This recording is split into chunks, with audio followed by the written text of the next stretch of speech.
Bismillahirrahmanirrahim. Assalamualaikum warahmatullahi wabarakatuh. Waalaikumsalam warahmatullahi wabarakatuh. Alhamdulillahirabbil alamin wa bihi nasta'inu ala umuri dunya waddin. Wassalatu wassalamu ala asrofil anbiya'i wal mursalin wa ala alihi wa ashabihi ajma'in amma ba'du. Asyhadu an la ilaha illallah wa asyhadu anna Muhammadan abduhu wa rasuluh. Rabbi shrah li sadri wa yassir li amri wahlul 'uqdatam min lisani yafqahu qawli. Yang terhormat dan yang kami hormati Ustadz Dr. Haji Andi Dermawan MA. Terima kasih Ustadz sudah berkenan untuk bisa hadir kembali di Yom Sabtu pagi pengajian Adem Jati. Kalau tidak salah catatan saya ini yang keempat apa yang kelima, Ustadz Andi berkenan untuk hadir di Yom kami. Terima kasih sekali lagi Ustadz. Terima kasih kembali Pak Dudi. Yang selanjutnya yang kami hormati Bapak-Bapak Ibu-Ibu jamaah Jumiyah Adem Jati yang insya Allah pagi hari ini dirahmati Allah. Terima kasih kembali kami ucapkan atas kehadiran panjenengan di Yom Sabtu pagi pada pagi hari ini. Alhamdulillahirabbil alamin, puji syukur kita kehadirat Allah Subhanahu wa taala atas segala limpahan rahmat, taufik, hidayah, inayahnya. Maka pada pagi hari ini kita diberikan panjang umur, diberikan kesehatan, diberikan kesempatan, sehingga bisa hadir bersilaturahmi kembali bersama kami di Yom Sabtu pagi pengajian Adem Jati. Sholawat serta salam tak lupa tercurah kepada junjungan kita Nabi Agung Muhammad Sallallahu Alaihi Wasallam beserta seluruh keluarga dan sahabat-sahabatnya yang telah memberikan manfaat dan syafaatnya kepada kita umat manusia sampai di hari akhir nanti. Bapak Ibu yang kami hormati, marilah pengajian pada pagi hari ini kita buka bersama-sama dengan membaca basmalah. Bismillahirrahmanirrahim. Untuk selanjutnya seperti biasa kita tadarus dulu nih.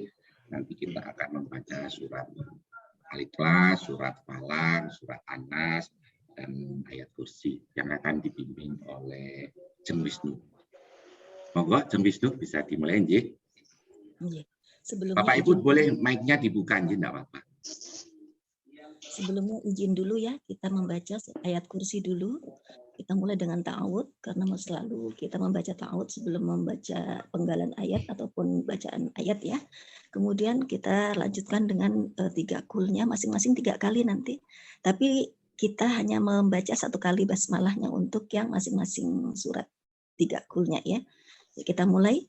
A'udzubillahi minasyaitonirrajim. Allah la ilaha illa huwal hayyul qayyum la ta'khudhuhu sinatun wa la nawm lahu ma fis samawati wa ma fil ardh dzalladzi yashfa'u 'indahu illa bi'idhnihi ya'lamu ma baina aydihim wa ma khalfahum wa la yuhituna bi syai'in min 'ilmihi illa bima syaa' wasi'a kursiyyuhu samawati wal ardh wa la ya'uduhu hifdhuhuma wa huwal 'aliyyul 'azim. Bismillahirrahmanirrahim. Qul huwallahu ahad. Allahus samad. Lam yalid wa lam yulad wa lam yakul lahu kufuwan ahad. Qul huwallahu ahad. Allahus samad. Lam yalid wa lam yulad. Walam yakul lahu kufuwan ahad. Allahu ahad. Allahus samad. Lam yalid wa lam yulad wa lam yakul lahu kufuwan ahad. Bismillahirrahmanirrahim. Qul a'udzu birabbil Birabbil falaq falaq min syarri ma syarri ma khalaq khalaq wa wa min min syarri syarri ghasiqin idza waqab wa wa min min syarri naffatsati fil 'uqad wa min syarri hasidin idza hasad.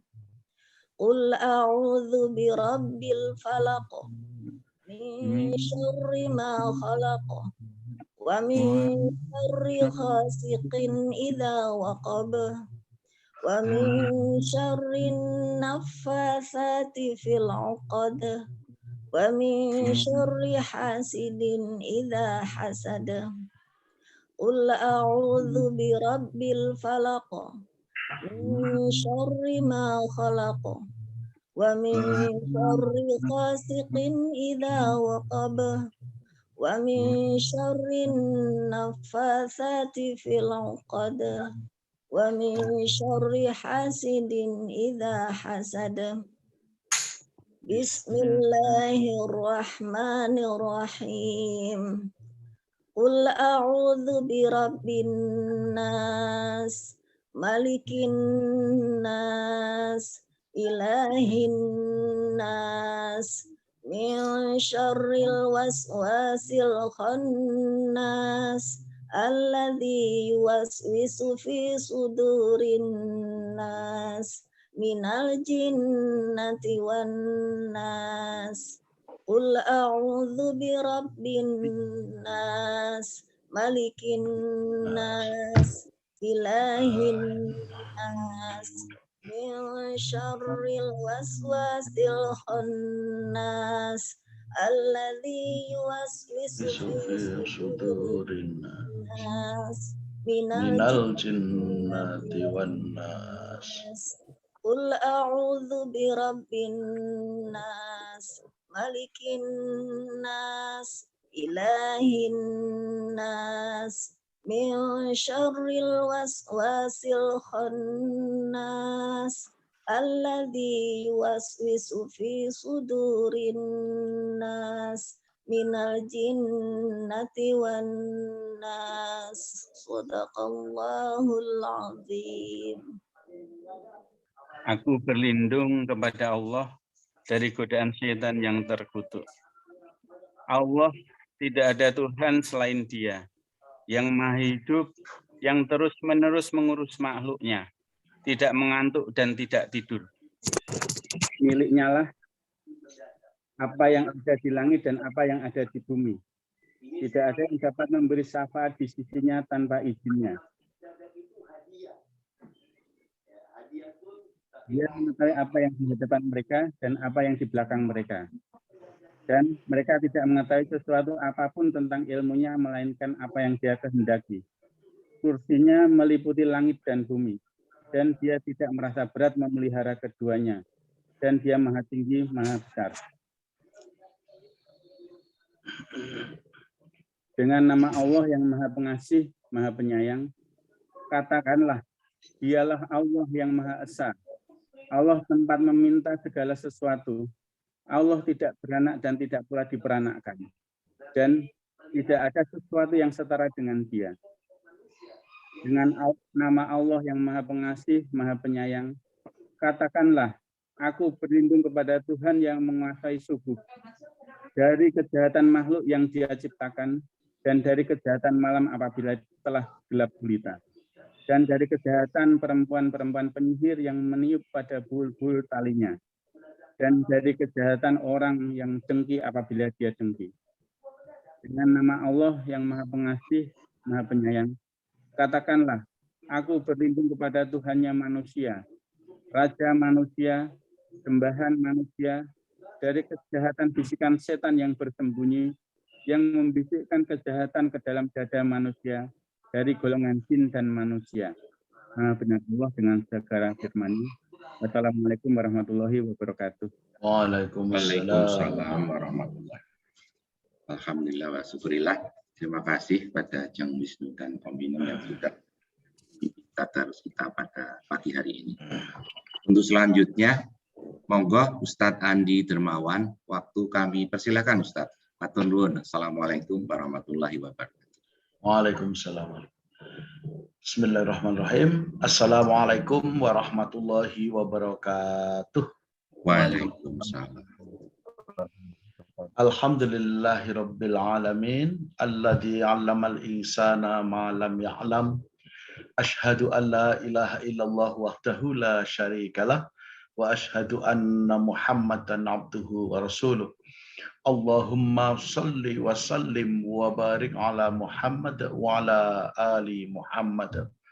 Qala Allahu ta'ala fil Qur'anil Karim, ya ayyuhalladzina amanu taqullaha haqqa tuqatih wa la tamutunna illa wa antum muslimun.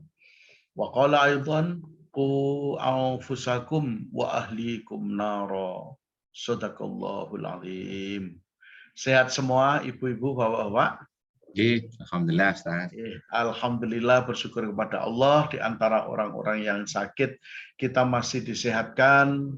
Semoga yang sakit diangkat penyakitnya, disehatkan dan bisa bergabung dengan majelis kita yang istiqomah ini. Bersyukur kepada Allah di antara orang-orang yang sibuk dan repot, kita masih memiliki satu majelis untuk beramal, berinfak, bersedekah, tawasau bil haq, tawasau bis sabr. Pagi hari ini Bapak Ibu sudah tercatat di Lauful Mahfud, bahkan di catatan malaikat, bahkan sudah ada amal jariah pagi hari ini. Kita sudah mengawali dengan sesuatu yang baik, insya Allah nanti di tengah-tengah tetap baik, dan di penghujung malam badai sare nanti kita semakin baik. Di antara orang-orang yang sudah sedo, sudah meninggal, kita masih diberi kesempatan Allah hidup sampai pagi hari ini, karena kita tidak tahu apakah menjelang Idul Adha 3 pekan lagi atau lusa mungkin salah satu dari kita ada yang ditakziahi. Inilah alasan yang melatar belakangi mengapa kita mesti terjaga untuk senantiasa menjemput rahmat Allah, setidaknya melalui majelis yang dibangun bersama ngedemke ati ini. Karena itu mari Bapak Ibu, kita selain bersyukur, kita tingkatkan iman dan takwa kita kepada Allah dengan sebenar-benar iman dan sebenar-benar takwa. Sebenar-benar iman di sini yang dimaksudkan, karena iman itu yazid wa yangkus, yazidun artinya bertambah, yangkus artinya berkurang. Fluktuasi keimanan seseorang itu ditentukan salah satunya oleh dinamika kehidupan kita sehari-hari. Ada saat kita marah sama Allah karena keinginan kita tidak tercapai, ada kita bahagia tapi tidak bersyukur sama Allah karena yang kita inginkan tercapai. Tentu itu dinamika. Melalui salah satu media pengajian adalah at-thariqah, cara, kaifiyah, how to, untuk memahami bahwa kebijaksanaan Allah itu tanpa batas. Kasih sayang Allah tanpa batas. Buktinya pagi hari ini kita masih terjaga, Bapak Ibu, masih bisa sholat subuh, masih bisa beramal jariah melalui pagi hari ini, dan juga berbagi ilmu, karena pagi hari ini dihitung Allah sebagai tolabul ilmi fardhu ala kulli muslimin wa muslimatin, sebagai menuntut ilmu bersama-sama. Kenapa? Man salaka thariqan, barang siapa yang berjalan li tolabul ilmi, sahalallah, Allah mudahkan ilal jannah. Jannah dalam penafsiran ada 3, Bapak Ibu. Jannah yang pertama berupa kesehatan, jannah yang kedua berupa kebahagiaan putra wayah, jannah yang ketiga berupa sahabat. 3 jannah inilah yang kita raih terlebih dahulu sebelum meraih ke Jannatun Naim yang sesungguhnya pasca kehidupan kita di alam fana dunia ini. Karena itu saya bersyukur tadi habis imami sholat subuh agak nubruk-nubruk karena kok rodok kretek-kretek di perut. Ternyata aku kian nyate paling mau bengi. Tapi alhamdulillah tidak ada masalah, belum tertinggal dan bisa bergabung dengan Bapak Ibu dalam rangka berbagi pengetahuan.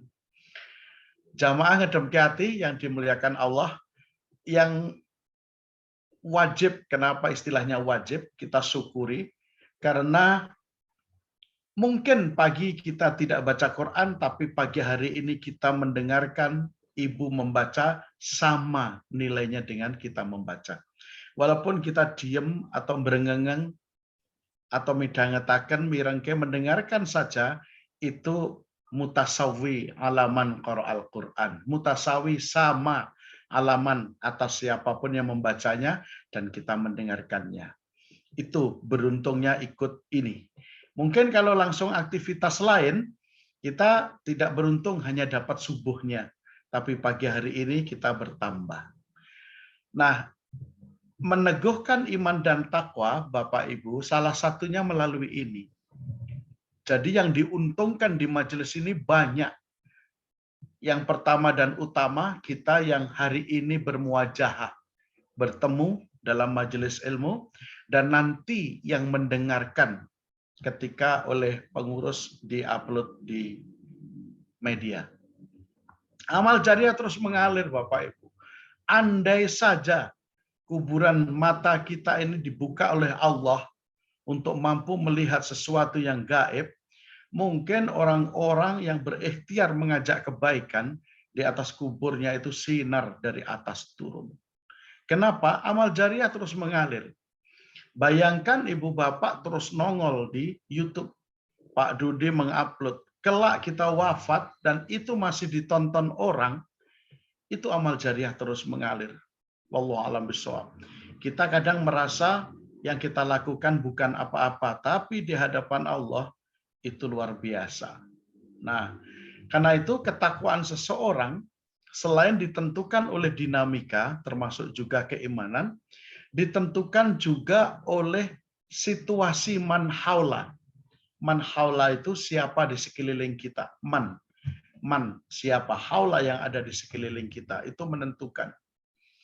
Dulu saya pernah bercerita, waktu saya tahun 88 awal dibentuknya Lingkar Jogja atau Ring Road, hobinya saya, ya tidak perlu saya cerita ulang, dulu seperti itu, saya hobinya road race kebut-kebutan, tapi manhaula ketika sahabat saya berbeda lagi, ternyata kebawa saya ke yang berbeda di situ. Siapapun mengalami situasi yang berbeda dengan cerita yang berbeda pula. Nah, manhaula itu menentukan, Bapak Ibu.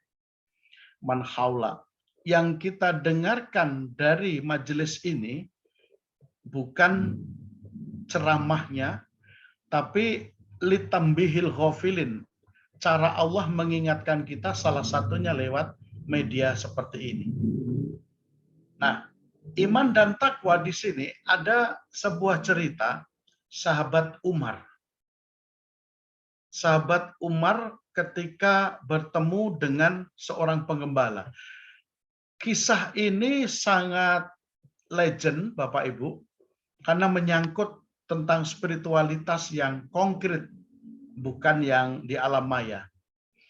Ketika sahabat Umar bin Khattab, kita mengenalnya ini, orang ini kurang ajar dulunya, bahkan anak perempuan satu-satunya yang berumur 5 tahun dikubur hidup-hidup, karena malu punya anak perempuan, karena situasi kafir Quraisy saat itu sangat tidak menghormati perempuan.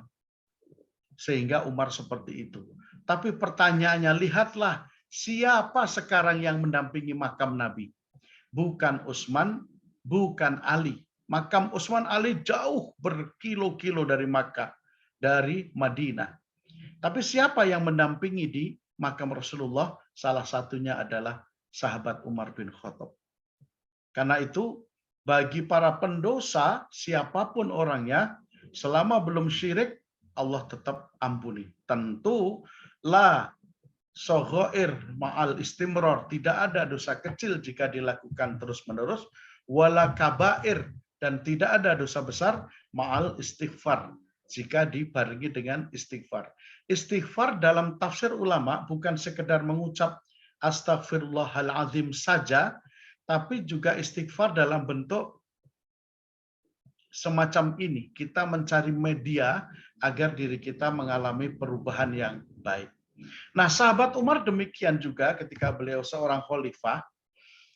Sahabat Umar ini, Bapak Ibu, hobinya sidak. Nah, jadi yang hobi belusuan bukan hanya Pak Jokowi CS, tapi sahabat Umar ini juga sering belusuan. Sampai di sebuah padang yang luas didapati seorang anak muda yang usia sekitar 16-17 tahun. Lalu beliau menyempatkan diri untuk bertitik krama dengan anak tadi. Dipanggil anak tadi, Bapak Ibu, Mas, Dene Sike, Mas. Anak muda tadi nggak paham bahwa di depannya ini adalah khalifah.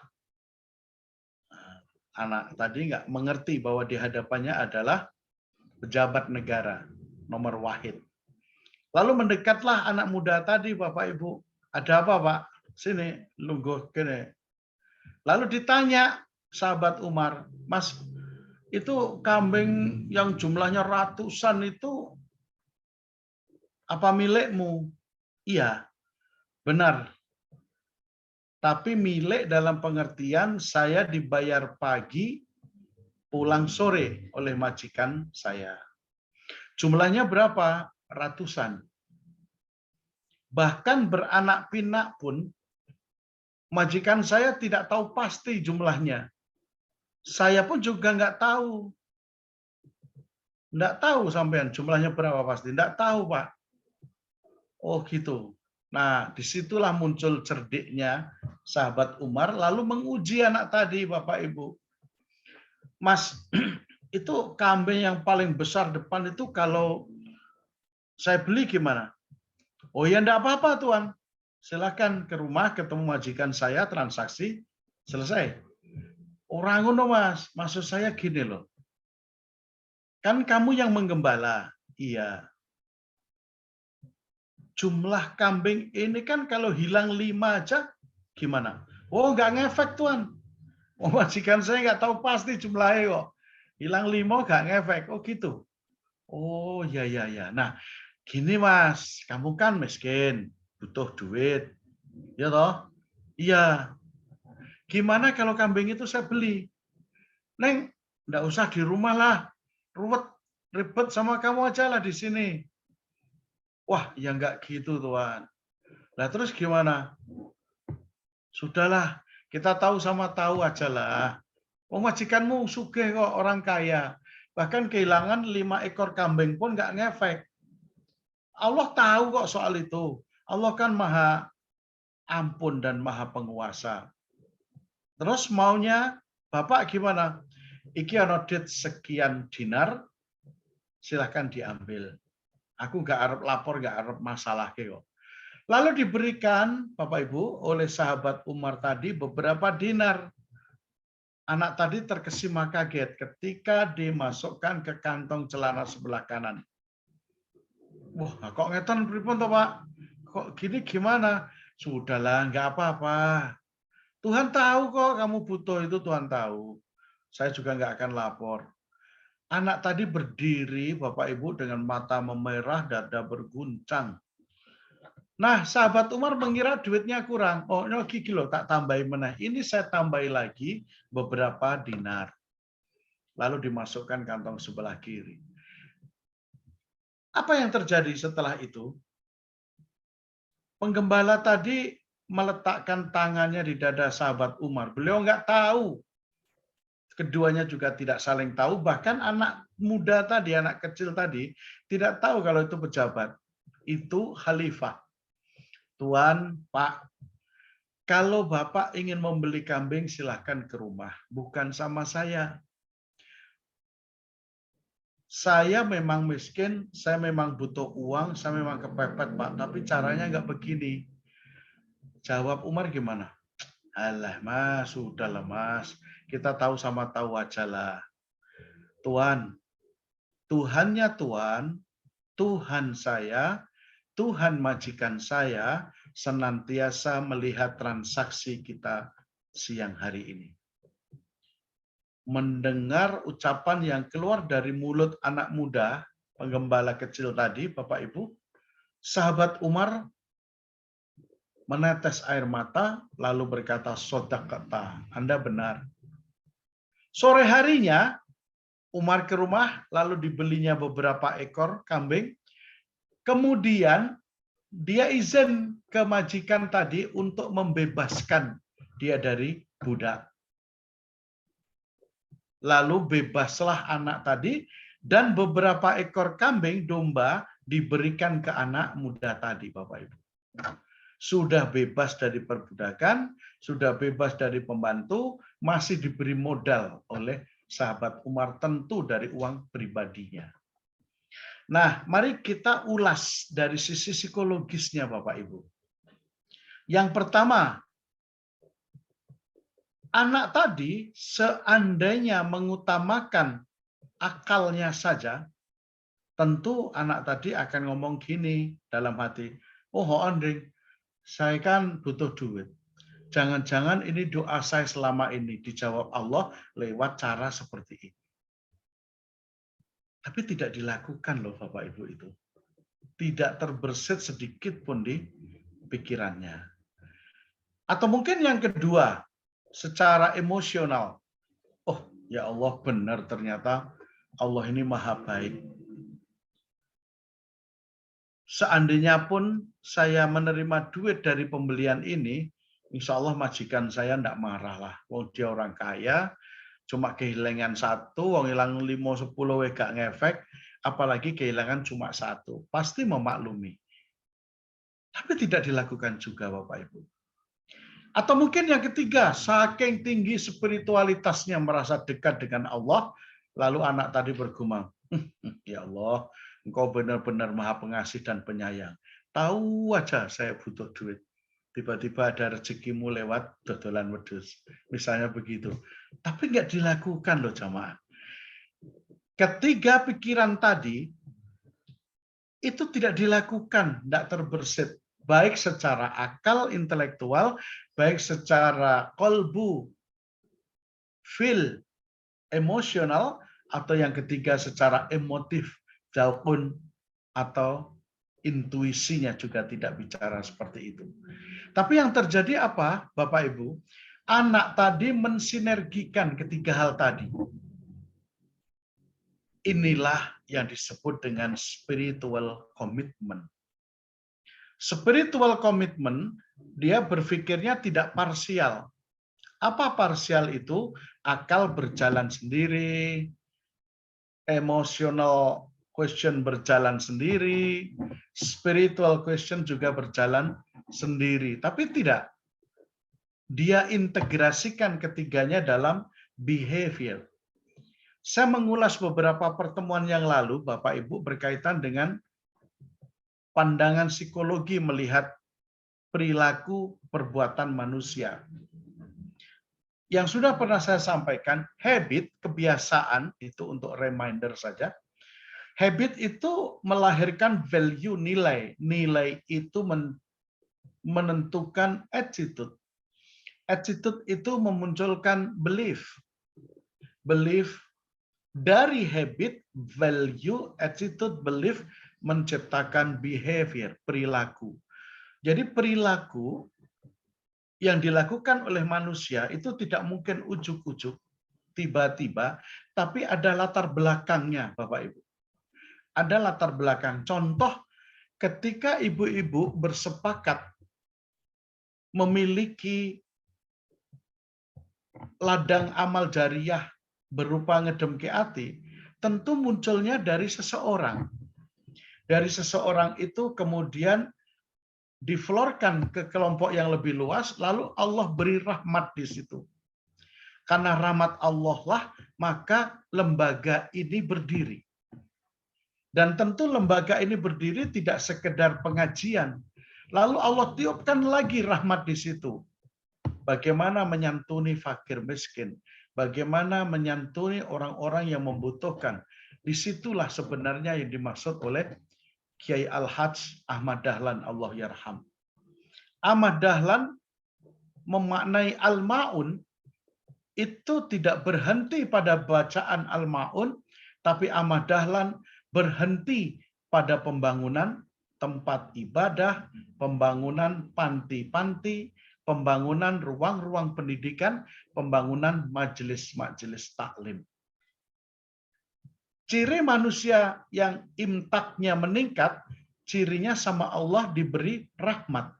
Harus dibedakan loh Bapak Ibu. Rahmat itu it's different, berbeda dengan hidayah. Contohnya begini Bapak Ibu.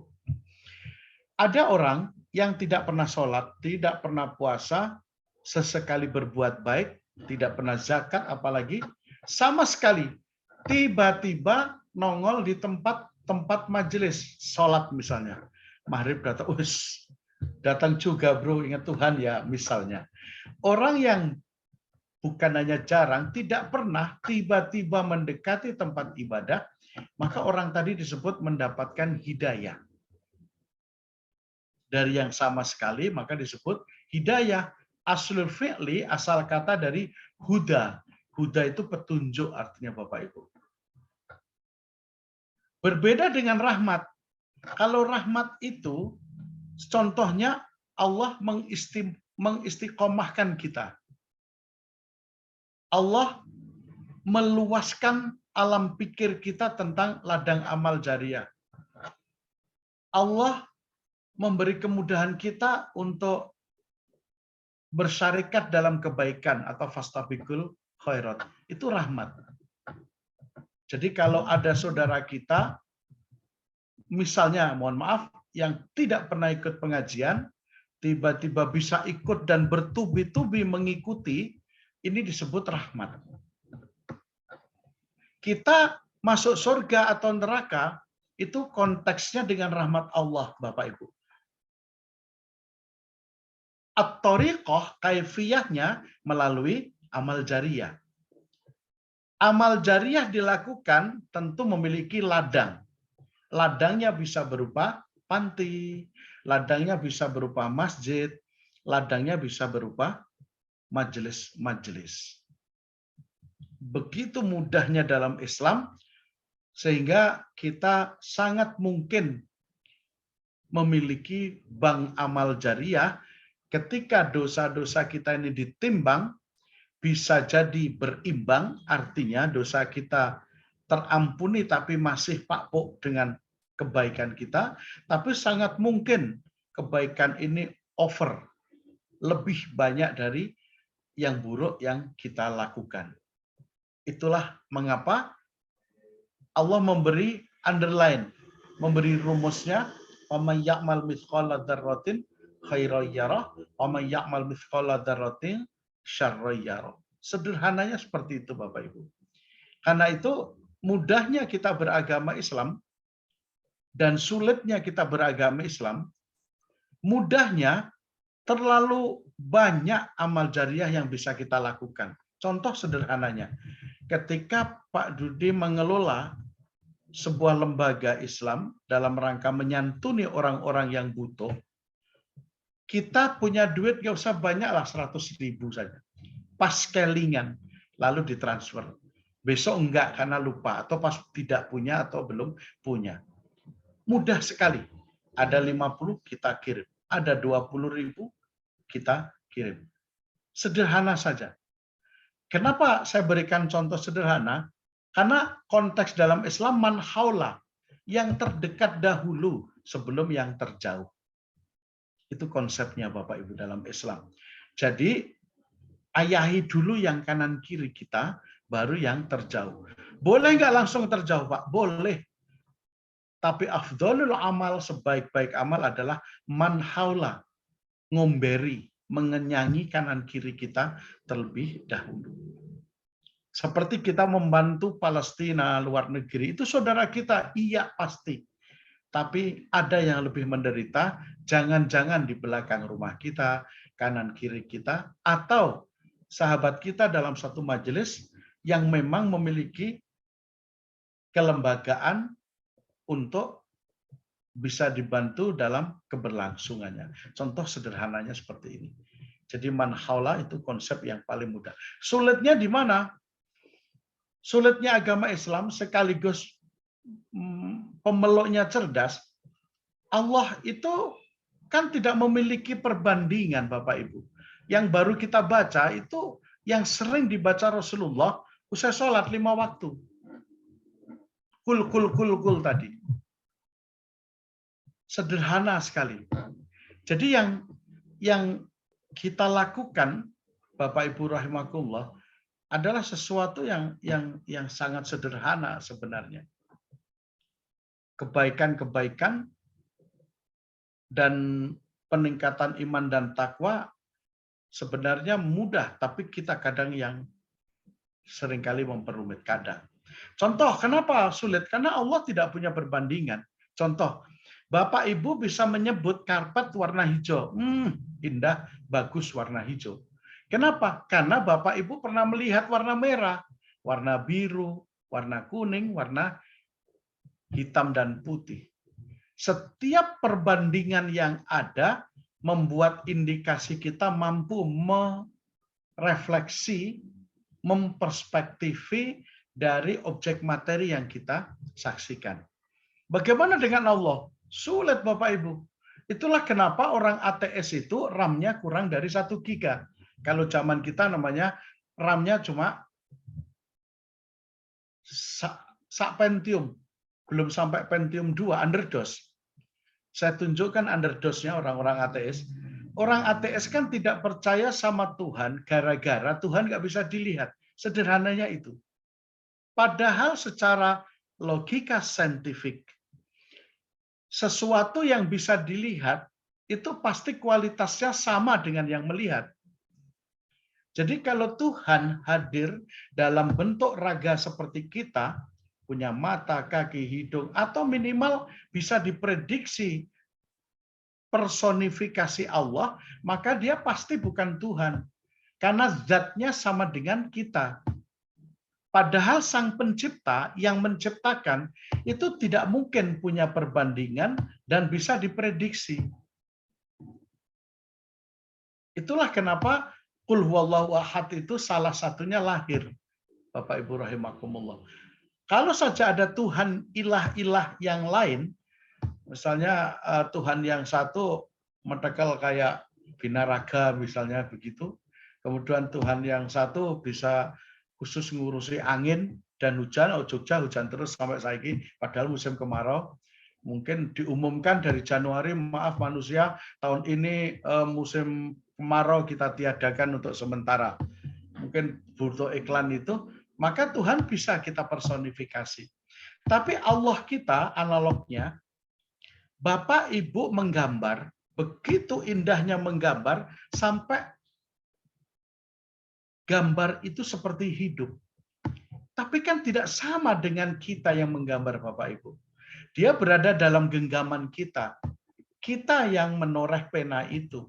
Sehebat dan sehidup-hidupnya karya lukis, tentu dia tidak mampu menandingi sang pelukis itu sendiri.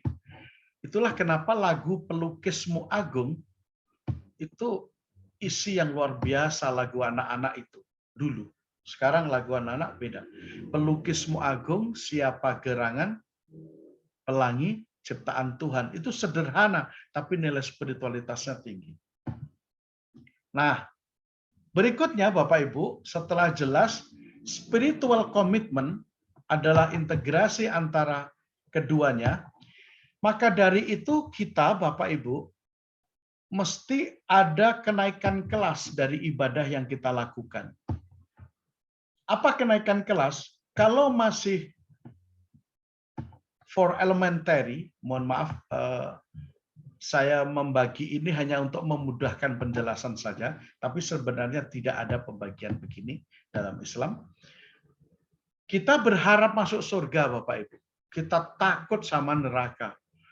Begitu takutnya kita pada neraka, sehingga kita sok over nambahi amalan-amalan. Contoh, nggak ada tuntunannya dilakukan.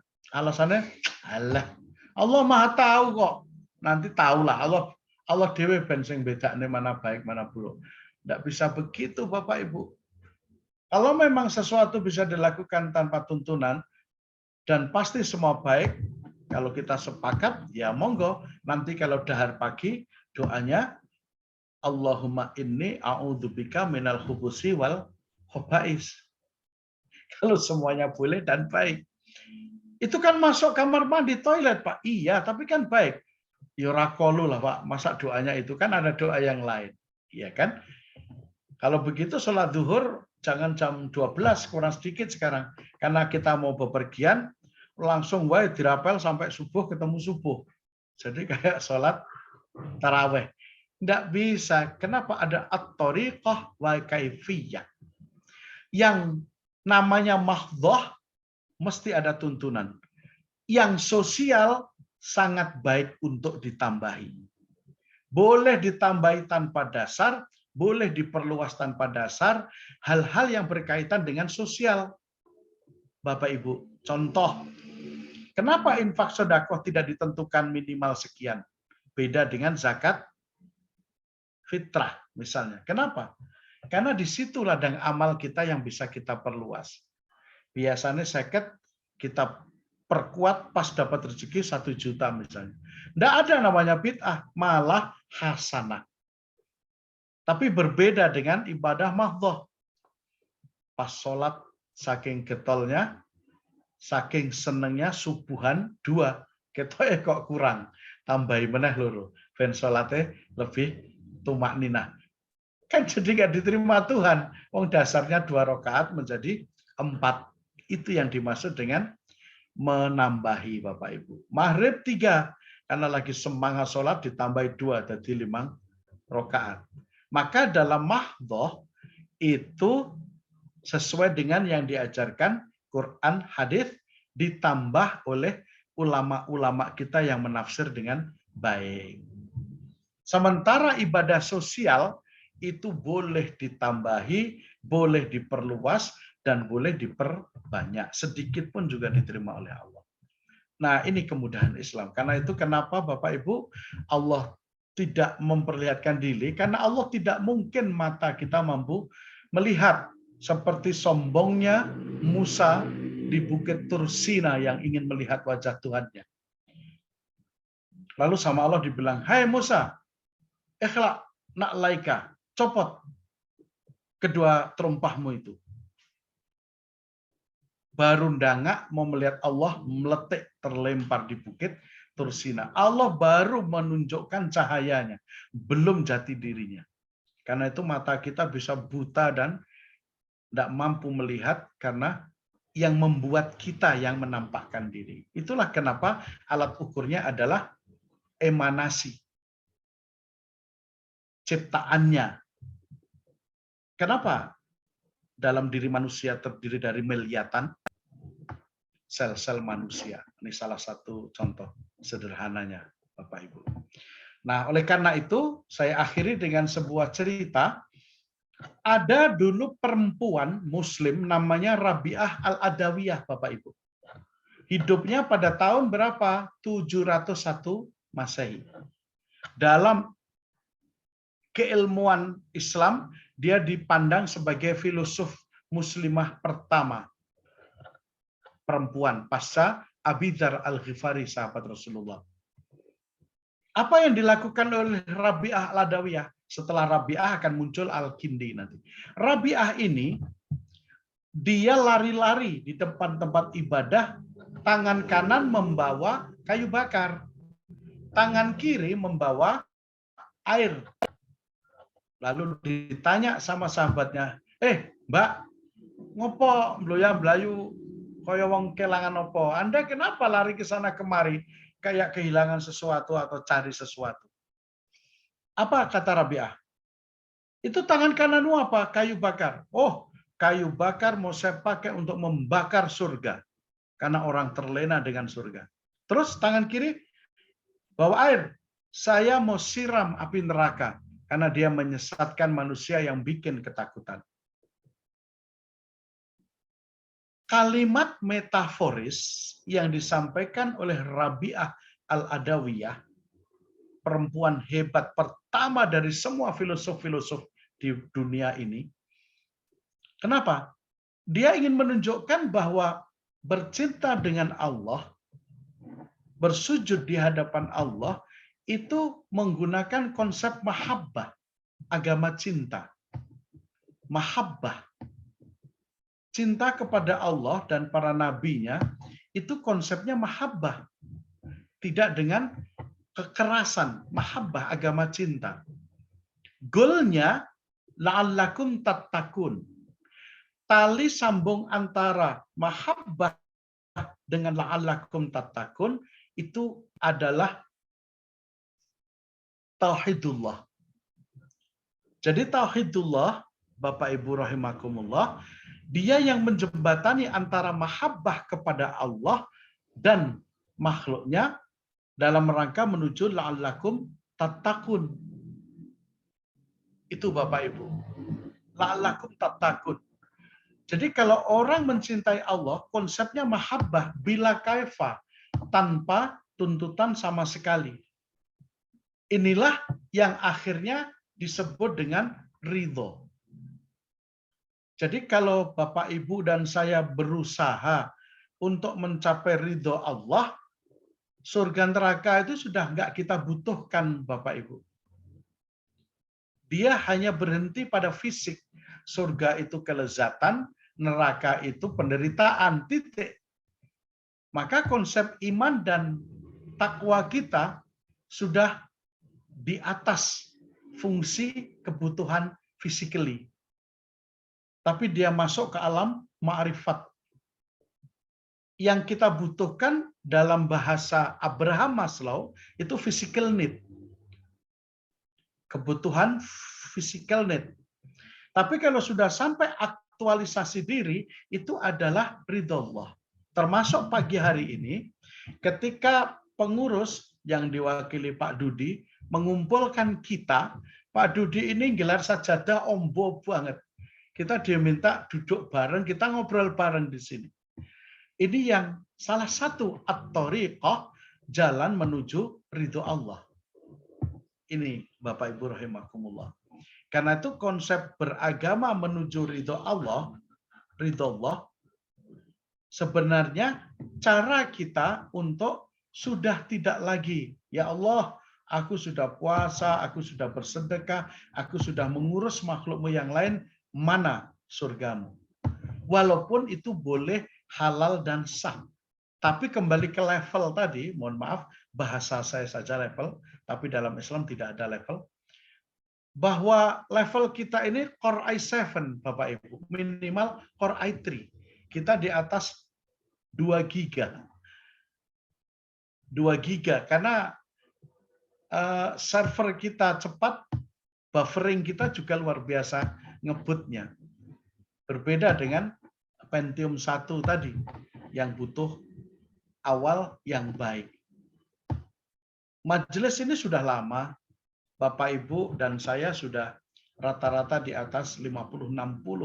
Maka levelnya doa kita sudah tidak lagi kita minta surga dan neraka, menolak neraka, tapi ya Allah, andai saja engkau ridhoi ini, kau tunjukkan cara engkau meridhoi, bismillah akan aku lanjutkan. Atau ya Allah, ridhoilah apa yang aku lakukan yang kau anggap baik ini.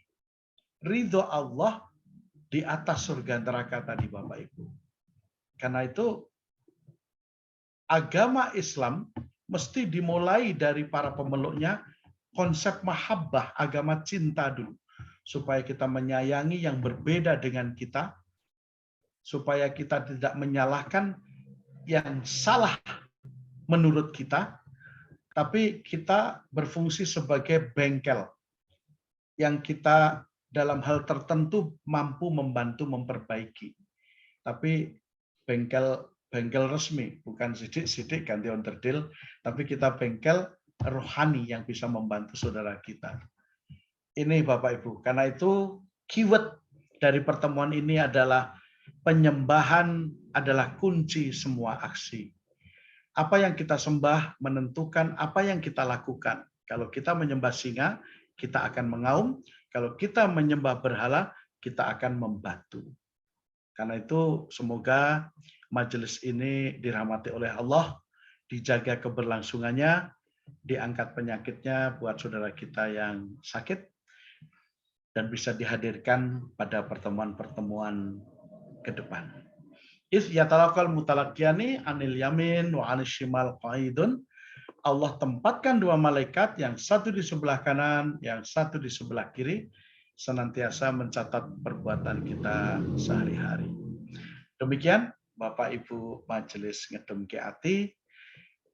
Terima kasih atas atensinya. Nasrun minallah wa fathun qarib. Wassalamualaikum warahmatullahi wabarakatuh. Waalaikumsalam warahmatullahi wabarakatuh. Alhamdulillah. Jazakallah khairan katsir. Terima kasih banyak Ustaz Andi. Makjelep ini tadi Ustaz. Masya Allah. Alhamdulillah. Ternyata kalau bagus itu cepat nggak terasa Ustaz. Rasanya masih kurang. Masya Allah. Seperti biasa kita buka sesi tanya jawab. Nanti kalau ada yang mau bertanya dipersilahkan. Sebelum ada yang pertanyaan, Ustadz, ini saya dijapri khusus dari Ustadz Eki Firdaus. Ustadz Eki ya sahabat Pak Dudi, saya titip salam untuk Ustadz Andi Dermawan. Waalaikumsalam warahmatullahi. Ya, itu tetangga itu Ustadz. Iya, Masya Allah. Monggo Bapak Ibu yang ingin bertanya dipersilahkan, Bos Majid nomor 1, ayo. Nah, mulailah. Assalamualaikum warahmatullahi wabarakatuh. Waalaikumsalam warahmatullahi wabarakatuh, Bapak. Pak Ustadz Andi, Assalamualaikum, Pak. Waalaikumsalam. Terima kasih nih atas pencerahannya di Sabtu pagi. Tadi satu hal yang menarik ya, kita menuju ridho Allah ya Pak ya. Ya, betul. Insya Allah kita punya keimanan, tapi kadang amalan itu naik turun nih Pak Ustadz. Dan ya jujur aja sebagai manusia, apalagi saya ini jebolan anak ekonomi, sering berhitung antara untung dan rugi. Nah, ini gimana ya Pak Ustadz ya untuk ini ya mengarahkan diri kita ini selalu ikhlas dan terus meningkatkan diri, sehingga tadi bahwa apa yang kita lakukan ini hanya semata-mata untuk mendapatkan ridho Allah, bukan untuk mencari agar saya masuk surga, terhindar dari neraka gitu. Itu aja mungkin Pak Ustadz. Ini menarik ini. Assalamualaikum warahmatullahi wabarakatuh. Terima kasih Mas. Terima kasih kembali Bapak.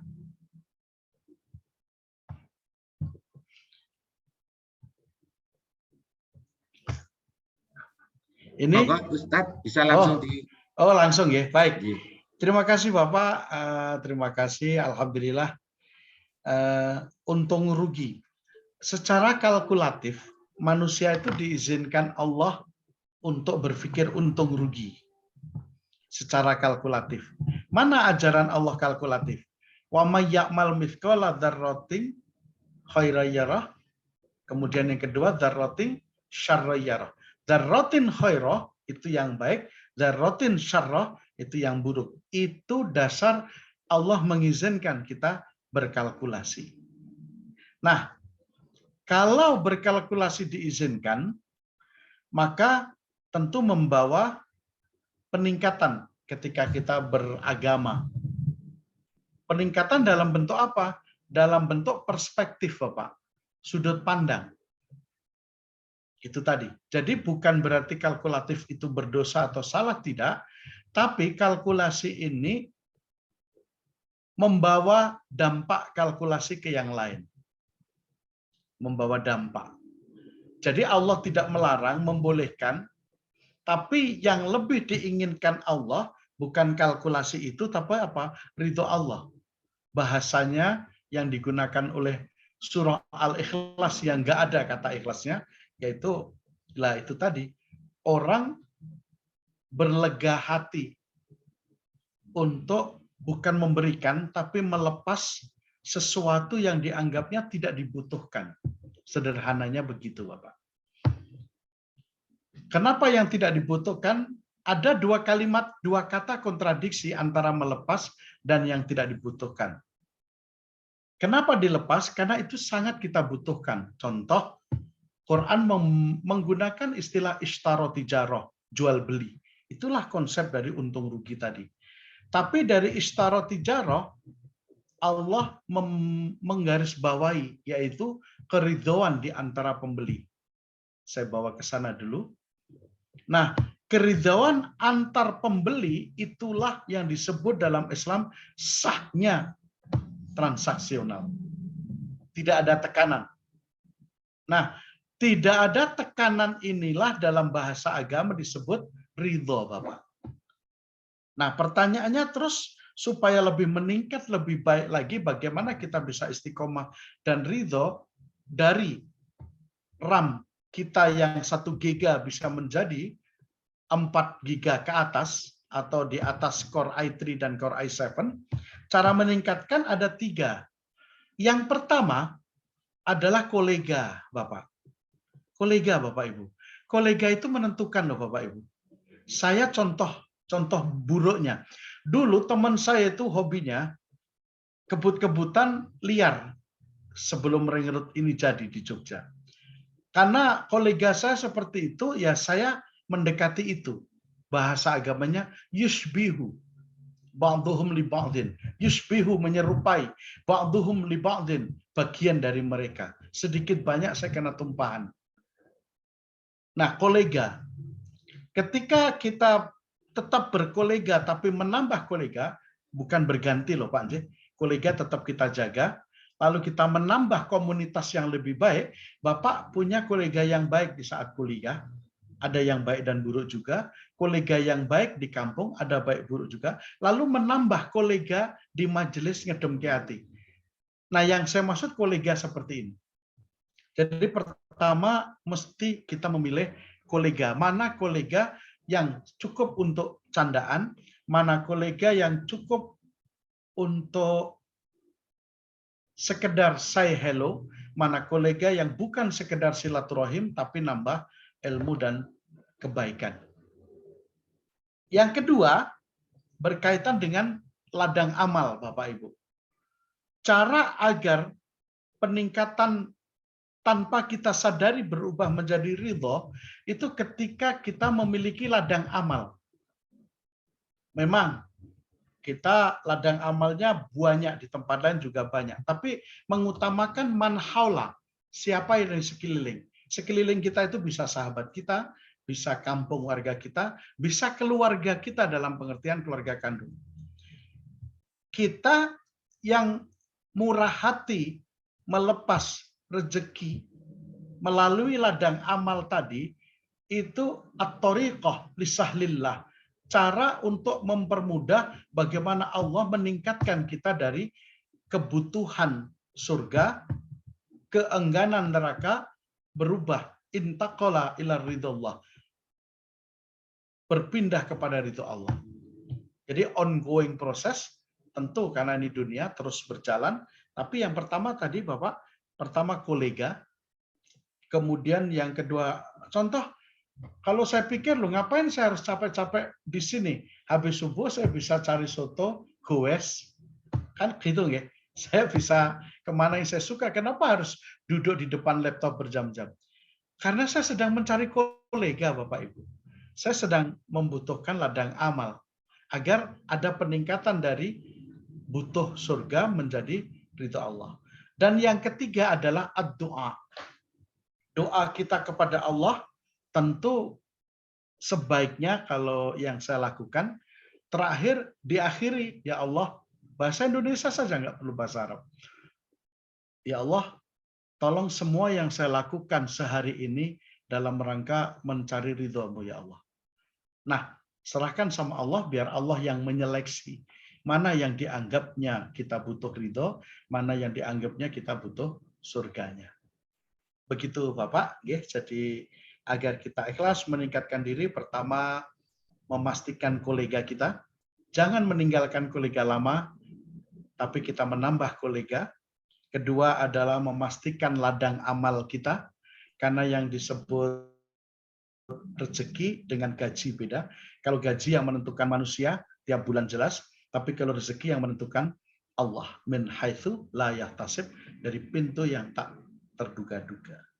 Dan yang terakhir adalah doa. Ya Allah, berikan hidup saya 1 kali 24 jam yang baru saja akan saya tinggal mencari untuk masuk ke hari esok, ridho ya Allah, agar semua yang lakukan tidaklah sia-sia di hadapan. Begitu Bapak, terima kasih. Ya, matur nuwun Pak Ustadz, matur Mas Dudi. Oke. Untuk selanjutnya ini ada yang di chat Ustaz dari Mbak Andrini. Pertanyaannya adalah, untuk pemberian zakat, bolehkah diberikan untuk saudara kandung yang tidak mampu dan tidak serumah? Begitu Ustaz pertanyaannya. Oke, baik. Dahulu zaman Rasulullah, Bapak Ibu, Rasulullah menjelang sholat Id, sebelum sholat Id dilakukan, bahkan sebelum subuh, Rasulullah itu membagi zakat kepada saudara-saudara dekatnya. Setelah itu saudara pengajiannya, kemudian saudaranya yang di luar itu. Itu dulu dilakukan oleh Rasulullah. Saya ulangi, dulu zaman Rasulullah, bahkan menjelang subuh, Rasulullah itu keliling kampung mendatangi saudara-saudaranya yang terdekat. Setelah itu beliau mendatangi kelompok pengajiannya. Dan setelah itu yang ketiga, mendatangi orang-orang Islam yang terjauh dari beliau. Bukan saudara, bukan jamaahnya juga. Nah, dari sini ini menjadi dasar hukum bahwa zakat fitrah yang dimaksudkan ya. Tadi tidak jelas fitrah atau mal ya. Fitrah. Kalau fitrah itu memang khusus umat Islam. Nah, kemudian belakang hari ulama beristihad. Kalau diberikan langsung, tentu akan terjadi penumpukan kepada orang-orang tertentu. Lalu ijtihad ulama, jumhur ulama, mereka bersepakat melalui lembaga, yaitu masjid, lembaga amil misalnya, agar dikelola oleh lembaga tersebut secara manajerial. Dan itu anjuran Al-Qur'an, idza tadayantum bisyai'in faktubuh. Kalau kamu terlibat transaksi antar manusia, baik hutang, transaksi hutang atau transaksi dalam pengertian kebaikan, faktubuhu, catatlah. Itu manajemen. Nah, kalau untuk zakat mal itu bisa dua pintu. Yang pertama, pintu lembaga, yaitu ada 8 asnaf yang diberi, itu yang paham adalah amilnya, panitianya yang dari masjid, atau juga langsung yang terdekat yaitu saudara-saudari keluarga Bapak Ibu. Kalau zakat mal, tapi kalau zakat fitrah tidak, karena jumhur ulama tetap melalui lembaga keislaman, dalam hal ini masjid. Tapi kalau zakat mal dipersilahkan. Misalnya yang dikeluarkan mal 1 juta, itu boleh dietrek-etrek. 1 juta ning kono 200, ning kene 300, di sana 500, tapi dalam 1 tahun hasil dari jerih payah keringat kita. Demikian Pak Dudi. Oke, Ustaz. Monggo, masih ada waktu yang ingin bertanya, dipersilahkan, Ji. Izin Om Dudi. Ji, monggo, Jeng Wisnu. Assalamualaikum Ustadz Andi. Waalaikumsalam warahmatullahi wabarakatuh, Ibu. Saya jadi tertarik yang ini, yang awal tadi pengantar tentang gembala tadi, penggembala ya Pak Andi. Ya, betul. Kasih Allah. Ini yang saya pertanyakan tuh tentang pembelajaran atau pelajaran tentang korupsi ya. Ini Pak Andi ya. Sepertinya kita belum dibiasakan atau belum ditanamkan mana sih yang korupsi, mana yang enggak ya Pak Andi ya. Kadang-kadang untuk status kita sebagai karyawan gitu tuh kan, misalnya dalam pemilihan vendor itu kan kesempatan itu kan besar sekali ya untuk korupsi ya. Kemudian juga sebagai vendor sendiri kan begitu gampang menyuap ya untuk bawahan. Padahal yang setahu saya haknya bawahan itu adalah sesuatu yang diberikan dari majikan ya Ustadz ya. Iya. Kemudian juga kita itu dalam berakhlak terhadap pembantu tetangga. Yang saya tahu tuh pernah kita berbuat baik ya, atau kita memberi sesuatu harus seizin setahu majikannya. Nah itu kan secara psikologinya mungkin ada ya Ustadz ya. Nah yang saya pegang nih, kita itu belum ada penanaman bahwa mana yang halal, mana yang haram, mana yang korupsi, mana yang bukan. Nah itu gimana ya solusinya itu ya, karena memang sudah sangat lumrah kelihatannya ini Ustaz. Ya. Itu Baik. saja mungkin, Ustaz. Ya, terima kasih Ibu. Ada 3 hal. Yang pertama, setiap diri manusia itu diberi kuasa Allah, kemampuan untuk membedakan yang baik dan benar, serta yang tidak baik dan tidak benar. Dasar Qur'annya surat Asy-Syamsu, Ibu. Fa'alhamaha fujuraha wa taqwaha. Aku ilhamkan. Allah menggunakan ilham loh. Fa'alhamaha. Allah menggunakan aku ilhamkan. Berarti dalam penafsiran setiap manusia, bukan kifayah, tapi ain, wajib ain. Allah memberikan ilham kepada setiap manusia kebaikan dan keburukan. Lalu Allah memberi bocoran, qad aflaha man zakkaha, beruntung orang yang mengambil jalan baik, wa qad khaba man dassaha, merugi yang Allah berikan kerugian itu kepada manusia dan manusia sendiri yang rugi ketika mengambil jalan buruk. Dasar ini yang pertama yang perlu kita pegang teguhi. Kemudian yang kedua, dalam Islam itu ada istilah syubhat. Syubhat, Ibu. Yang wajib jelas, yang haram juga jelas. Saya PNS di kantor. Feeling saya ketika saya menerima uang ini saya anggap syubhat. Syubhat itu nggak ada jeripayah, tiba-tiba mendapatkan tali AC. Itu syubhat. Salah satu contoh yang sederhana. Jadi syubhat ini orang nggak merasa berusaha, tapi mendapatkan lebih. Seandainya kita haknya dari Allah 5 juta, tapi kita mendapatkan 15 juta lebihnya tanpa jeripayah, kita harus membayar yang 10 juta. Membayar dengan apa?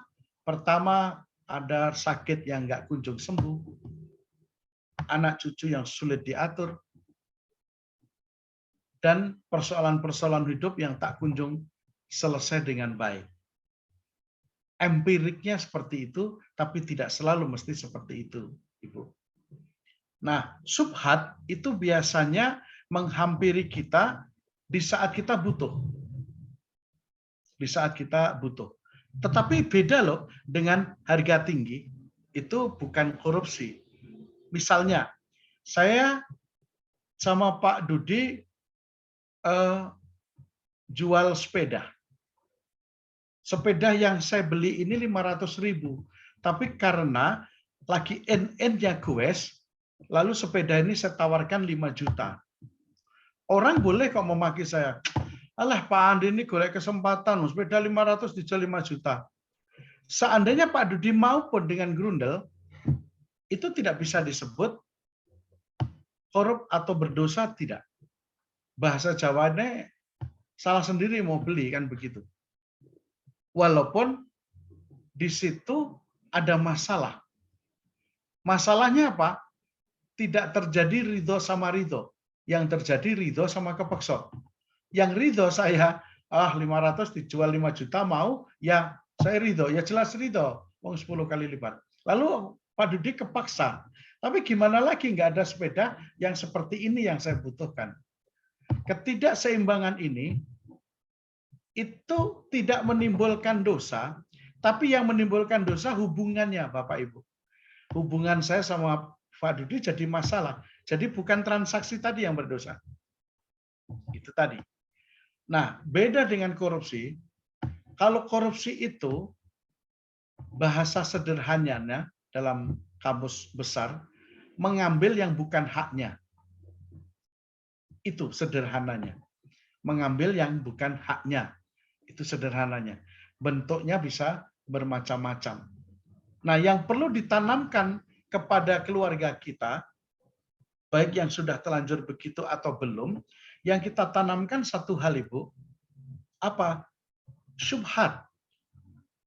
Syubhat, gray, areanya gray, ini mesti kita curigai dari awal. Karena gray itu rasanya enak. Gray itu rasanya menyenangkan. Kadang kita menganggapnya, sebenarnya tahu kok kita itu gray abu-abu, tapi kita sengaja memaksakan diri, ya enggak masalah, wong yang lain juga begini. Ketika kita yusbih liha ulail akhir, menyamakan dengan yang lain, berarti kualitas iman takwa kita masih dalam ongoing atau stagnan. Itu Ibu. Dan satu lagi, ada unsur manusianya Ibu. Mohon jangan dipahami kalau saya membolehkan, tidak ya. Tapi begini, manusia dalam situasi tertentu jatuh dalam kubangan dosa yang itu orang agar mampu merasakan bagaimana dia beriman. Jadi baik terus juga tidak mungkin karena kita makhluk bisa berbuat salah. Tapi yang dinilai Allah ikhtiar untuk tidak lagi berbuat salah, di situ yang menjadi ladang amal kita Ibu. Dulu saya pernah marah sama Allah. Waktu saya kuliah. Saya ini sudah berusaha, kurang apa toh.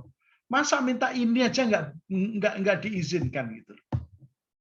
Itu untungnya saya sampai tidak meninggalkan sholat. Saya hanya malas. Biasanya on time adzan duhur langsung berangkat. Ini nanti ajalah. Lagi merasakan dongkolnya hati. Nah, manusia kadang dalam situasi seperti itu, Ibu. Hanya orang nggak mau cerita gitu saja. Ya, kalau saya merasakan situasi seperti itu. Saya juga pernah merasakan situasi ketika bisnis. Saya ASN, tapi saya juga mencoba membangun ikhtiar agar ada mainan juga di luar supaya tidak bermain di dalam, kan begitu. Tapi ternyata tidak sesuai harapan. Kadang muncul rasa ngungkit. Saya 5 waktu loh Tuhan. Masa Tuhan ada nggak preso? Saya ini sudah 5 waktu loh. Saya sudah beramal jariah. Masa sih cuma segini aja nggak dikabulkan? Saya pernah dalam situasi itu. Nah, situasi ini kenapa pertama saya sarankan memastikan kolega agar kita tidak salah mengadu masalah kita dengan orang lain. Bayangkan kalau mengadunya ke kolega kita, misalnya Pak Dude atau Pak Heri misalnya. Pak Heri, saya kok gini gimana? Wah, sebaiknya refleksi diri lagi Pak Andi. Lah kenapa? Ya Pak Andi baru nggak dikabulkan satu hal. Tapi Pak Andi pernah nggak mikir? Hidung masih bisa bernapas, mata masih bisa melihat, kedua tangan masih berfungsi baik, jantung, hati, liver berfungsi dengan baik. Nah, ini kolega kita yang saya sebut man haula. Bayangkan kalau salah orang. Pak Dude kena masalah cerita ke saya. Pak Andi, saya itu sudah usaha, tapi masih juga gagal. Gimana Pak Andi? Wah Pak Dude, Tuhan memang nggak tahu diri. Sudah disembah masih aja juga ngisro. Coba bayangkan kalau koleganya kayak begitu. Terus gimana Pak Andi? Udahlah untuk sekian bulan ke depan off pengajian aja Pak. Wong pengajian jurang efek toh jebul. Podo bae toh. Dukun Pak. Ah betul, cari orang pinter. Padahal di UGM banyak. Cari kedukun. Nah, itu fungsi man haula Bu untuk menghubungkan dengan jawaban sebelumnya. Jadi sasaran saya, kunci bagaimana kita terhindar dari yang Ibu pertanyakan tadi adalah mengenali syubhat. Dengan mengenali syubhat, insya Allah perlahan-lahan kita akan terhindar. Total sih tidak, karena ini dunia. Totalnya nanti di akhirat kita bisa murni. Tapi minimal usaha menghindar itu ada, walaupun basah juga akhirnya Allah nilai menghindarnya. Bukan basah kuyupnya Ibu. Dan itulah yang disebut dengan ridhollah tadi. Demikian Ibu, terima kasih. Matur nuwun Ustaz. Alhamdulillah. Ini malah banyak pertanyaan Ustaz. Moga. Masih ada 3 lagi, tidak apa-apa J. Nanti dijawab cepat aja Ustaz. J. Yang pertama dari Bu Hajah Nana ini. Assalamualaikum Ustaz. Pertanyaannya, kenapa sih terkadang mencoba untuk sabar dan ikhlas, mencoba sabar, ikhlas dan ridho itu susah? Apa ada amalan-amalan agar selalu ikhlas dan ridho? Begitu Ustaz pertanyaannya. Baik, Bapak Ibu. Yang pertama, amalan khusus untuk ikhlas dan ridho itu tidak ada. Yang ada adalah keyakinan kita atas amalan itu agar kita ridho dan ikhlas. Itu yang pertama itu. Seandainya amalan itu ditemukan, insya Allah semua penduduk bumi yang orang Islam khususnya akan selalu ridho dan ikhlas. Yang Allah cintai adalah dermimil kita. Apa yang dermimil? Doa kita yang tak kunjung usai setiap 5 waktu plus ba'diyah qobliyah rawatib, itu yang dibutuhkan Allah, Ibu, Bapak. Jadi kalau amalan khusus agar orang ikhlas dan ridho, tidak ada. Seandainya ada, manusia 100% sudah ridho dan ikhlas. Loh, itu Pak, kata Ustadz ini ada. Bukan. Itu bukan amalan agar ridho dan ikhlas, tidak. Tapi sebuah keyakinan, sebuah motivasi yang kita anggap dengan membaca itu, yakin kita akan ridho dan ikhlas. Nah, yang dibuat kita ridho dan ikhlas oleh Allah, keyakinan akan kebaikan tadi, Bapak Ibu. Nah, ini mesti kita pastikan metode berpikir kita. Jadi kalau ada, oh ini yang bikin seperti ini, lalu ditambah Rasulullah itu sering baca ini, tapi nggak ada dasarnya, maka mari kita yakini itu tidak ada. Yang ada adalah keyakinan kita bahwa dengan membaca itu, insya Allah Allah berkenan memberi kita pribadi yang ridho dan ikhlas. Adapun bacaannya banyak, 3 kul tadi juga bisa. Doa-doa juga bisa. Itu kan yang spiritualitas, Bu, Bapak. Tapi yang empirik ya tadi, kolega tadi. Yang empirik tadi. Itu sangat empirik dan itu membantu sekali. Demikian, Bapak Ibu. Atur suwun Ustaz. J. Selanjutnya ini dari Om Oki. Pertanyaannya, Assalamualaikum Ustaz. Waalaikumsalam warahmatullahi wabarakatuh. Pertanyaan saya, apa benar amalan-amalan kita seperti berbuat baik, membaca Al-Quran, sedekah, membantu anak yatim, membuat masjid, dan lain-lain itu tidak ada gunanya atau gugur pahalanya apabila kita sering meninggalkan sholat 5 waktu, Ustaz? Begitu pertanyaannya, Ustaz. Ya, baik. Bapak Ibu yang saya hormati, jadi tidak ada ayat tertentu yang menyatakan secara letterleks, yang ada penafsiran.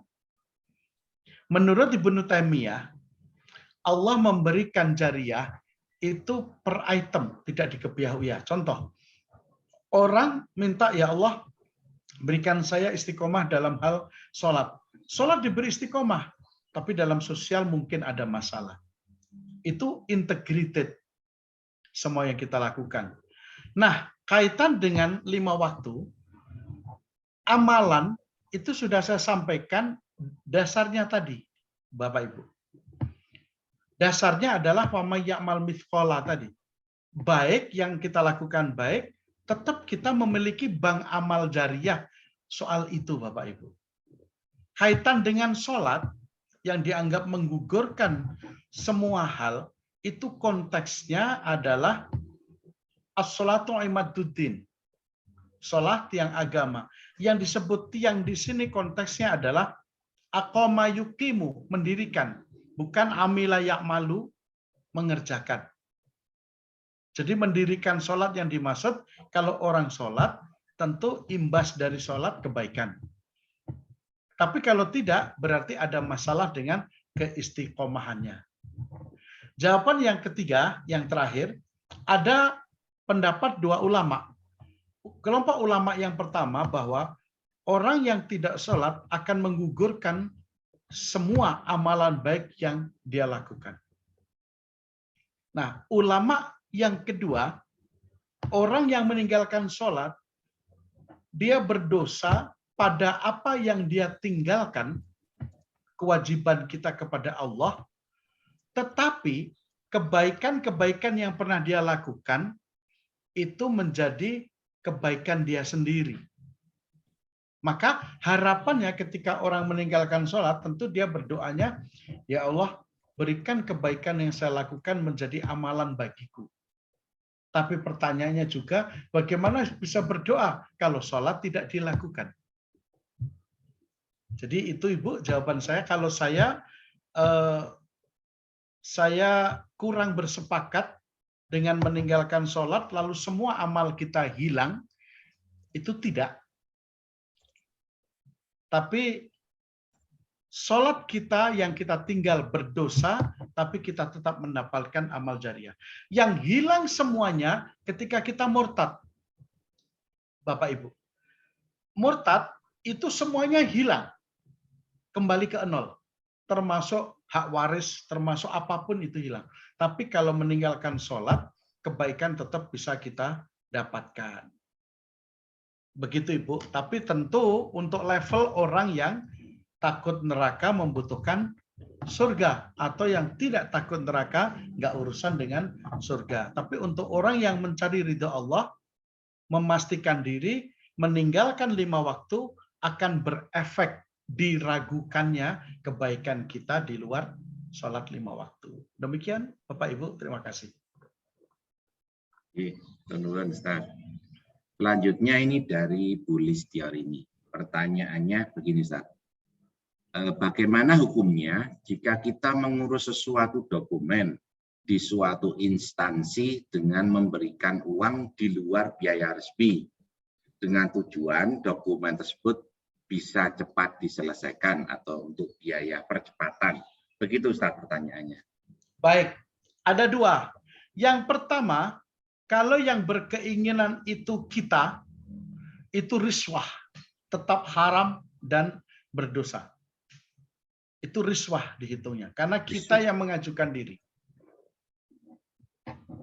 Tetapi kalau yang minta sana, lalu urusan kita bakal macet semuanya, itu urusan dia sama Allah. Bukan kita. Tapi ada usaha perlawanan terlebih dahulu. Contoh, SK. Kalau kita kehilangan SK itu, urusan hidup kita secara hidup di dunia maksud saya, itu akan terganggu ekonomi anak dan istri, atau anak dan suami. Kita dipaksa mengeluarkan sesuatu yang sudah ditetapkan pemerintah gratis. Kita bertahan, tapi jebol juga, maka kita tidak terkena dampak dosa, karena yang berhubungan dengan urusan Allah, orang yang memaksa tadi. Nah, ingat Bu, ada 2 hal ya yang perlu diingat Bapak. Yang pertama, kalau kita bersepakat, kita masuk riswah. Atau pura-pura menolak, tapi sebenarnya bentang cepat. Itu sama. Ya, itu sama namanya riswah. Tapi kalau Bapak Ibu dalam hati nurani memang betul bertahan, akhirnya tidak mampu juga, maka tidak disebut riswah. Tidak berdosa. Kenapa tidak berdosa? Karena yang minta bukan kita, bukan Bapak Ibu. Tetapi yang bersangkutan. Nah, yang disebut sesama riswah, pelaku dosa keduanya adalah, pertama, kita yang mengajukan, itu lebih besar lagi dosanya. Kita yang mengajukan biar cepat. Padahal sana nggak minta, kita hanya dengar-dengar. Naneng kono kowe kudu nambahi, wis tokekno 50.000 kabeh ben lancar. Lah kenapa? Wis tokekno engko timbang awakmu kangelan. Jangan lakukan dulu Bapak Ibu. Kita uji dulu kangelannya tadi benar nggak? Jangan-jangan hanya orang itu tadi yang kesulitan. Tapi kita jangan-jangan tidak begitu. Malah bingung ketika kita kasih duit.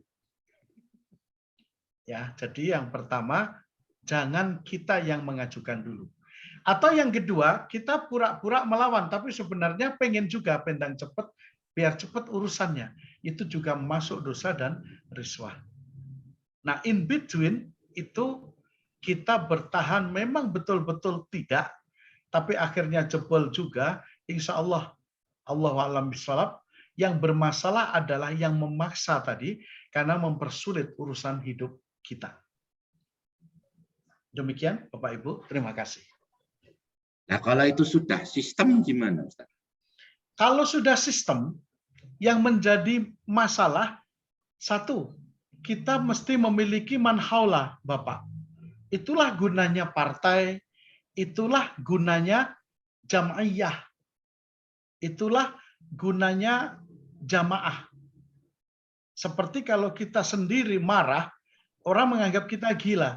Tapi bayangkan kalau marahnya ini berjamaah, itu demo sungguhan ternyata bukan main-main. Lebih diperhatikan. Nah, kalau sudah sistem, langkah yang pertama, apakah dengan menolak dan menjauhi ini, kehidupan kita akan terganggu dan bermasalah atau tidak? Kehidupan mendasar maksud saya, bukan keinginan. Kalau ternyata tidak ngefek, tetap dilawan, tidak perlu dituruti.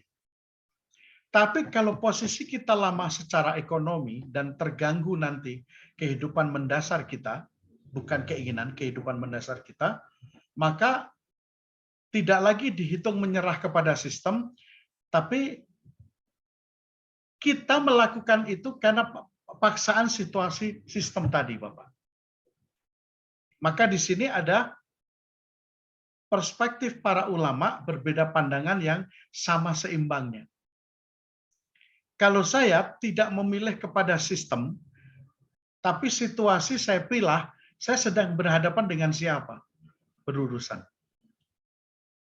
Tapi kalau dengan sistem, misalnya sistemnya di kelurahan, maka kita berkoordinasi, misalnya antar masjid.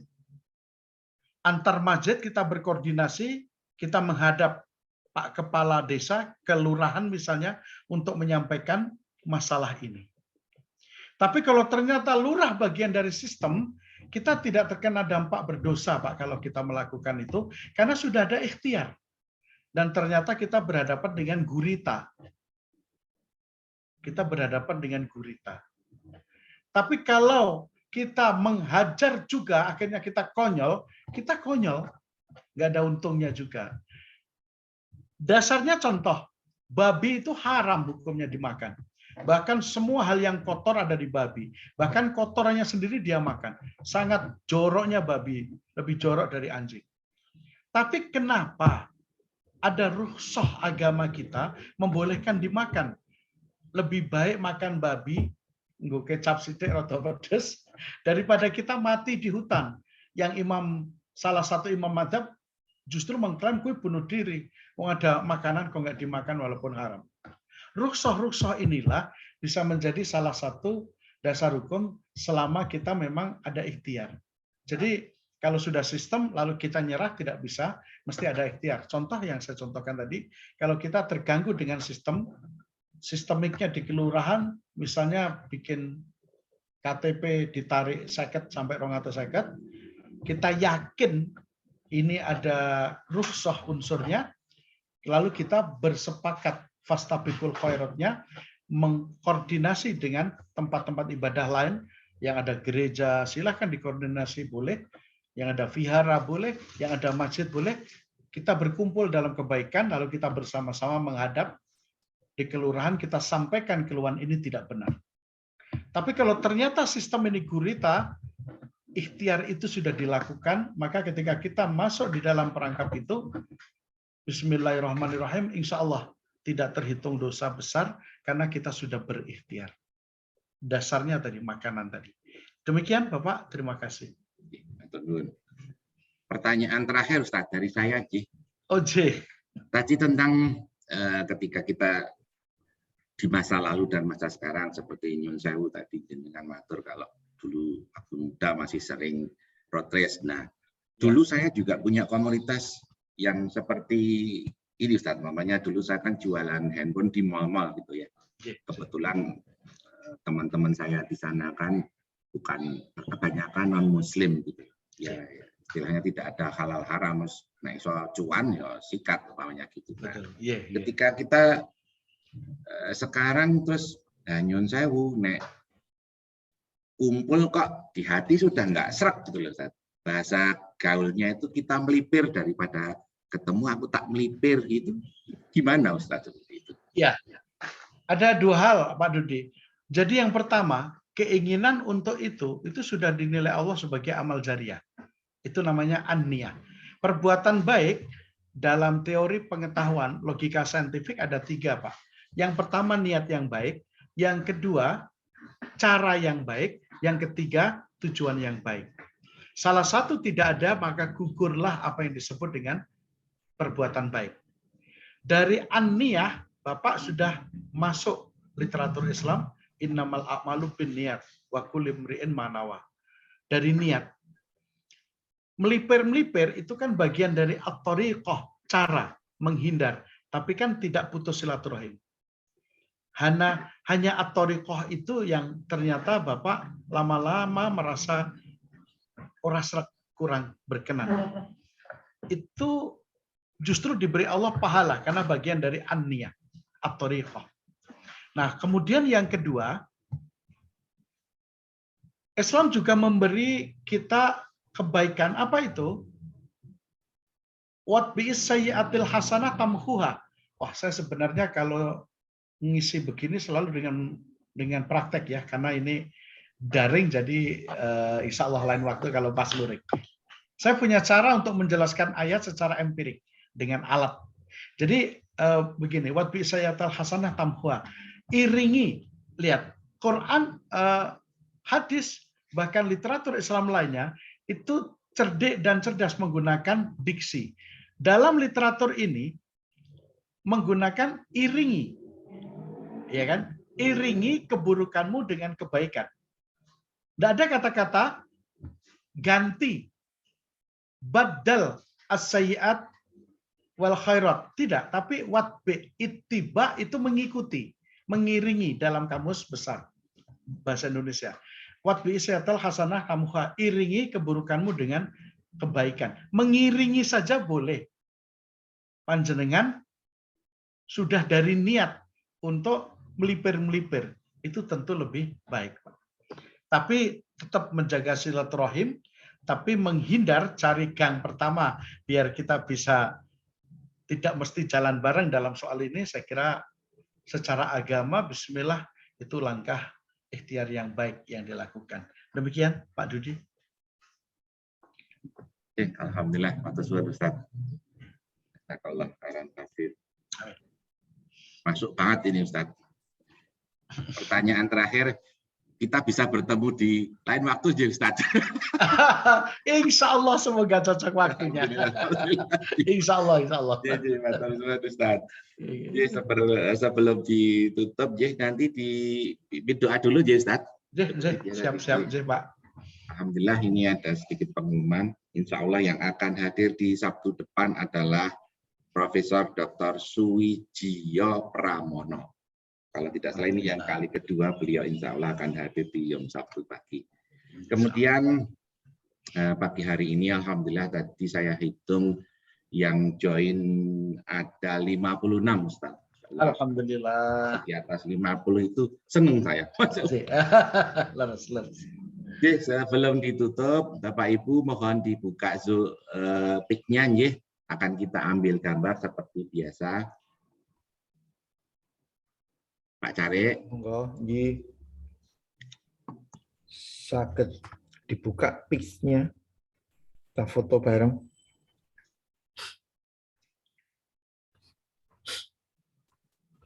Nggih. 1, 2, 3.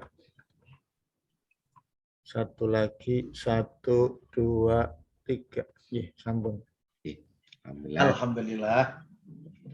Sekali lagi kami ucapkan terima kasih banyak kepada Ustadz Dr. Andi Dermawan yang sudah sami-sami hadir di Sabtu pagi Ustadz.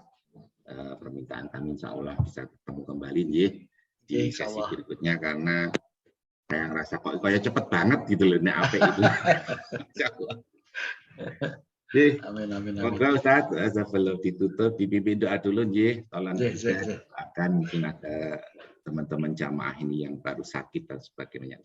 Moga Ustaz. Mari Bapak Ibu yang saya cintai, yang saya hormati, pada kesempatan pagi hari ini kita berdoa kepada Allah 3 hal. Yang pertama, semoga diri kita mampu menapai jalan agar diridhoi oleh Allah semua amal perbuatan kita beserta keluarga kita masing-masing, dan yang kedua saudara umat Islam kita di Indonesia demikian dan umat Islam seluruhnya.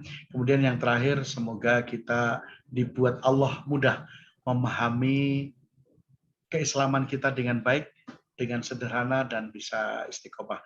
Dan yang terakhir tentu yang tak kalah hebatnya, semoga kita semua disehatkan oleh Allah. A'udzubillahi minasyaitonirrajim. Bismillahirrahmanirrahim. Alhamdulillahirabbil alamin hamdan syakirin hamdan na'imin hamdan yuafi wa yukafi'u mazida. Ya Rabbana lakal hamdu kama yanbaghi li jalali wajhikal karimi wa 'azimi sultanik. Rabbana dzalamna anfusana wa illam taghfir lana wa tarhamna lanakunanna minal khasirin. Rabbana ighfir lana wa li ikhwanina alladzina sabaquna bil iman wa la taj'al fi qulubina ghillan lil ladzina amanu. Ya Rabbana innaka ra'ufur rahim. Rabbana hab lana min azwajina wa dhurriyyatina qurrata a'yun waj'alna lil muttaqina imama. Allahumma stajib du'ana wasfi mardatana warham amwatana. Allahumma khtimna bi husnil khatimah wa la takhtimna bi su'il khatimah. Rabbana atina fid dunya hasanah wa fil akhirati hasanah wa qina adzabannar walhamdulillahi rabbil alamin. Terima kasih. Amin. Terima kasih. Alhamdulillah. Monggo Bapak Ibu, kita tutup pengajian di pagi hari ini dengan membaca doa kafaratul majlis bersama-sama. Subhanakallah. Subhanakallahumma wa bihamdika asyhadu an la ilaha illa anta astaghfiruka wa atubu ilaik. Saya Muhammad Dudi beserta teman-teman Adem Kiati. Mohon maaf ya kalau ada salah dan khilaf dari kami. Insya Allah kita bisa bertemu kembali di Sabtu. Amin. Insya Allah. Amin. Billahi taufiq wal hidayah. Wassalamualaikum warahmatullahi wabarakatuh.